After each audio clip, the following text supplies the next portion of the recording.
ये hair remedy पहली बार लगाने से ही आपका हेयर फॉल कम हो जाएगा और 2 से 3 बार लगाने के बाद आप देखोगे कि आपका 50 से 60% हेयर फॉल रुक गया है। तो चलिए मैं आज आपको बताती हूँ कि इस हेयर रेमेडी में हमने क्या करना है। सबसे पहले हम ले लेंगे अदरक। अदरक को अच्छे से ग्राइंड कर लेंगे क्योंकि हमने इसमें से निकालना है इसका जूस। हमें इसका जूस एक्सट्रैक्ट करना है। अदरक में बहुत अच्छी क्वांटिटी में सल्फ़र होता है जिसकी वजह से हमारी हेयर में स्कैल्प में ब्लड सर्कुलेशन इंक्रीज़ होता है and it will lead to hair growth, और ये बहुत हद तक हमारा हेयर फॉल डिक्रीज़ करने में भी हेल्प करता है। It has the presence of antioxidants also, वो भी हमारे हेयर हेल्थ के लिए बहुत अच्छा होता है। और it will stimulate our scalp to promote new hair growth. और अगर हमें हेयर थिनिंग की प्रॉब्लम हो रही है, हेयर ब्रेकेज की प्रॉब्लम हो रही है, डैंड्रफ की प्रॉब्लम हो रही है, तो उन सब चीज़ों में अदरक का जूस हमारे लिए लाजवाब पेश होने वाला है।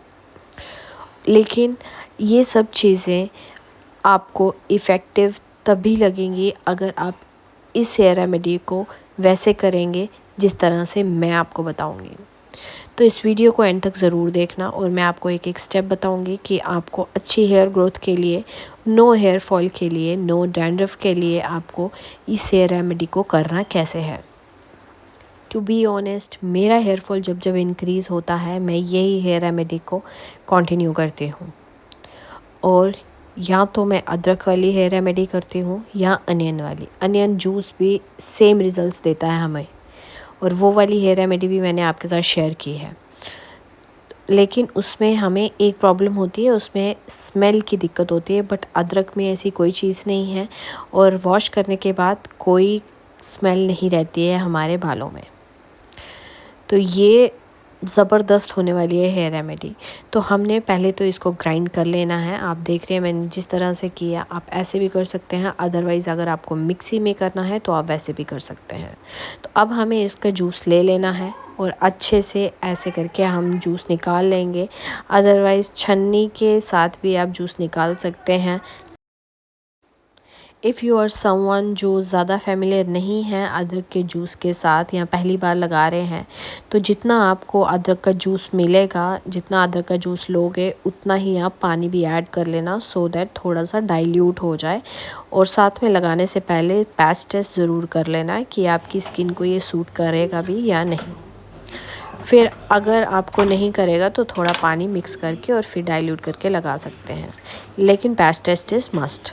Then second step is we have to add vitamin E capsule. Vitamin E के कैप्सूल आप 1 से 2 डाल लेंगे। डालने के बाद इसको अच्छे से मिक्स करना है। वैसे तो ऑयल और वाटर मिक्स नहीं हो पाते हैं, पर हमें कुछ हद तक कर लेना है और इसको स्टिर करके मिक्स करेंगे। Now third step is we have to add rosemary essential oil. Rosemary is just amazing for hair growth, और ये हेयर ग्रोथ में इतनी हेल्प करता है कि मैं इसके भी बेनिफिट्स यहाँ पे लिख दूँगी, डिस्क्रिप्शन बॉक्स में भी लिख दूँगी, एक बार रीड आउट ज़रूर कर देंगे। 1 से 10 ड्रॉप्स मैंने रोज़मेरी एसेंशियल ऑयल की डाली है इसमें। और कोई भी एसेंशियल ऑयल अगर आप यूज़ कर रहे हैं तो उसको डायरेक्टली स्कैल्प पे यूज़ ना करें, उसको किसी न किसी हेयर रेमेडी में मिक्स करके ही यूज़ करें, डाइल्यूट करके ही यूज़ करें। नाउ ये हमारा बन के तैयार है। Now we have to apply it on our scalp. Apply करने से पहले हमें अपनी स्कैल्प को एक्टिवेट करना है। For activation of our scalp we have to use derma roller.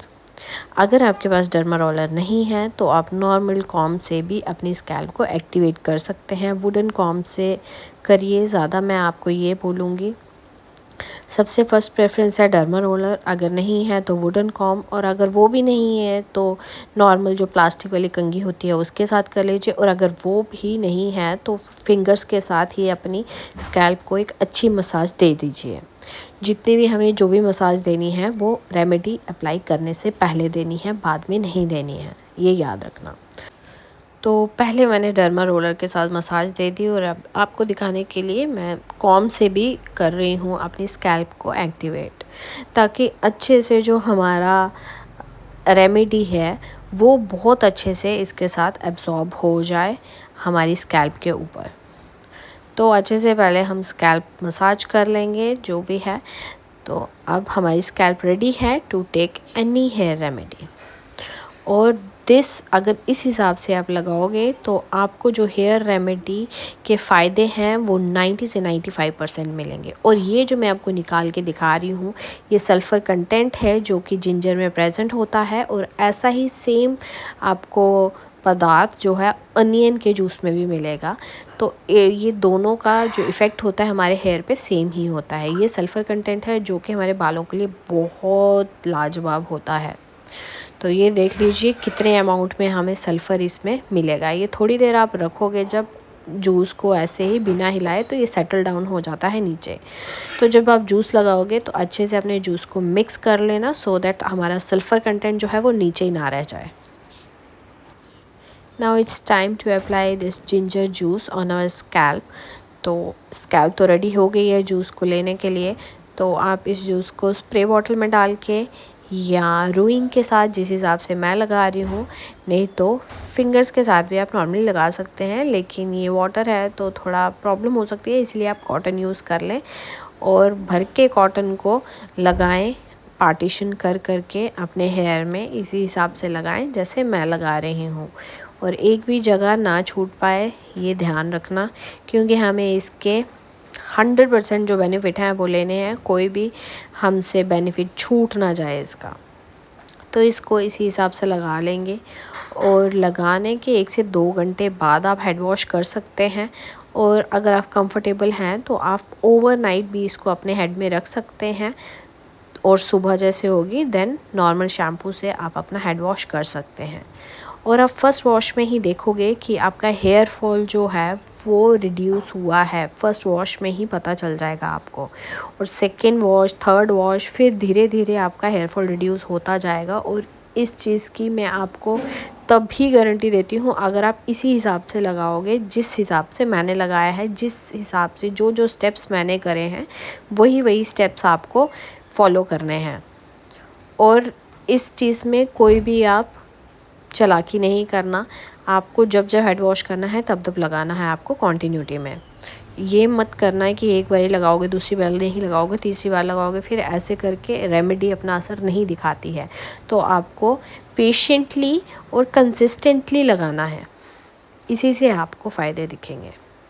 तो इसको अच्छे से अपने स्कैल्प पे मैंने लगा लिया। और लगाने के बाद और जैसे आपको लगेगा कि एप्लीकेशन अच्छे से हो गया है, तो मैं सबसे अच्छा जो तरीका बोलती हूँ वो मुझे ब्रेड वाला ही लगता है, बन वाला भी नहीं, क्योंकि उससे भी बाल बहुत हद तक उलझते हैं और हेड वॉश करते टाइम हमारा बहुत हेयर फॉल होता है। तो हेयर फॉल रिड्यूस करने का यही तरीका है कि अपने बालों को कम से कम उलझाओ ड्यूरिंग हेयर रेमेडी, और अच्छे से अपने बालों को ब्रेड करके एंड आराम से आप इसको ओवरनाइट रख सकते हो अपने हेयर में। और सुबह उठते ही आपको हेड वॉश करना है नॉर्मल शैम्पू के साथ। और ये पूरी हेयर रेमेडी करते दौरान मुझे जो हेयर फॉल हुआ है वो आप देख सकते हैं। This is my hair fall.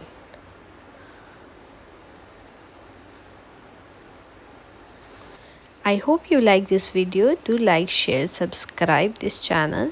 और ऐसी और वीडियोस देखने के लिए आपको सब्सक्राइब करना पड़ेगा, और मेरे चैनल में एक बार ज़रूर जाके देखना, आपके काम की कोई ना कोई वीडियो ज़रूर मिल जाएगी। बाय।